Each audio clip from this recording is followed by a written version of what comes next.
Halo teman-teman, pernah nggak sih kamu bertanya, kenapa di buku sejarah jarang banget nama perempuan muncul? Padahal, banyak sekali perempuan hebat yang ikut membangun peradaban. Di video kali ini, kita akan bahas 3 hal. Yang pertama, mengapa peran perempuan dulu termarginalkan? Yang kedua, bagaimana peran perempuan zaman sekarang, khususnya dalam sains, lengkap dengan satu ayat Al-Quran tentang kesetaraan. Yang ketiga, dan cara agar perempuan bisa bersaing di ranah publik. Yuk, simak sampai habis. Bagian 1, sejarah marginalisasi perempuan. Kenapa catatan sejarah lebih banyak menonjolkan laki-laki? Yang pertama, karena budaya patriarki yang sudah mengakar. Masyarakat dulu menganggap laki-laki pantas di ranah publik, sementara perempuan di ranah domestik, di rumah saja. Kedua, akses pendidikan dan kekuasaan untuk perempuan sangat terbatas. Mereka tidak boleh sekolah tinggi apalagi memimpin. Yang ketiga, para sejarawan kebanyakan laki-laki dan menulis dari sudut pandang mereka. Kontribusi perempuan sering diremehkan atau dianggap tidak penting. Padahal banyak perempuan yang memainkan peran besar dalam perang, sastra, bahkan politik.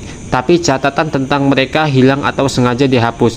Jadi, marginalisasi ini bukan karena perempuan tidak mampu, tapi karena sistem sosial yang bias. Bagian 2, perempuan dalam sains era kekinian plus ayat kesetaraan. Sekarang, kabar baiknya, peran perempuan di ranah sains semakin diakui. Kita punya Marie Curie, peraih Nobel di 2 bidang ilmu. Lalu di Indonesia, banyak peneliti perempuan yang berkontribusi di bidang bioteknologi, kesehatan, dan teknik. Perempuan membawa perspektif baru, misalnya dalam riset kesehatan yang lebih peka terhadap kebutuhan ibu dan anak, atau dalam teknologi ramah lingkungan. Tapi, tantangan masih ada. Stereotip bahwa sains itu laki-laki, kurangnya panutan, dan kesenjangan pendanaan. Namun, kesempatan terbuka lewat pendidikan dan kebijakan inklusif.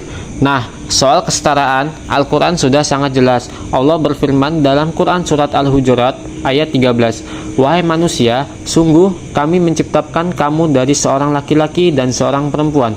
Kemudian kami jadikan kamu berbangsa-bangsa dan bersuku-suku agar kamu saling mengenal. Sesungguhnya yang paling mulia di antara kamu di sisi Allah ialah orang yang paling bertakwa." Ayat ini menegaskan bahwa laki-laki dan perempuan diciptakan dari asal yang sama. Perbedaan bukan untuk saling merendahkan, tapi agar saling mengenal. Dan yang paling mulia bukan karena gender, tapi karena ketakwaan. Ini fondasi teologis untuk kesetaraan. Bagian 3, cara perempuan bersaing di ranah publik. Lalu, bagaimana caranya agar perempuan bisa bersaing secara sehat dengan laki-laki di ranah publik? Ini 6 strategi yang bisa diterapkan.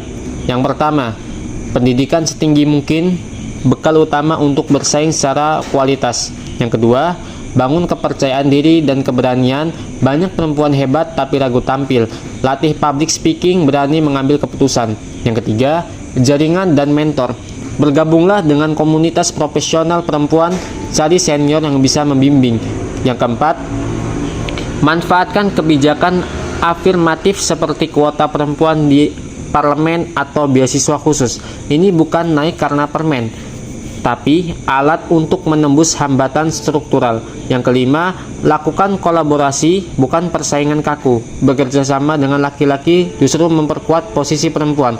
Yang keenam, seimbangkan ranah publik dan private. Dukungan keluarga dan pembagian tugas rumah tangga yang adil sangat penting.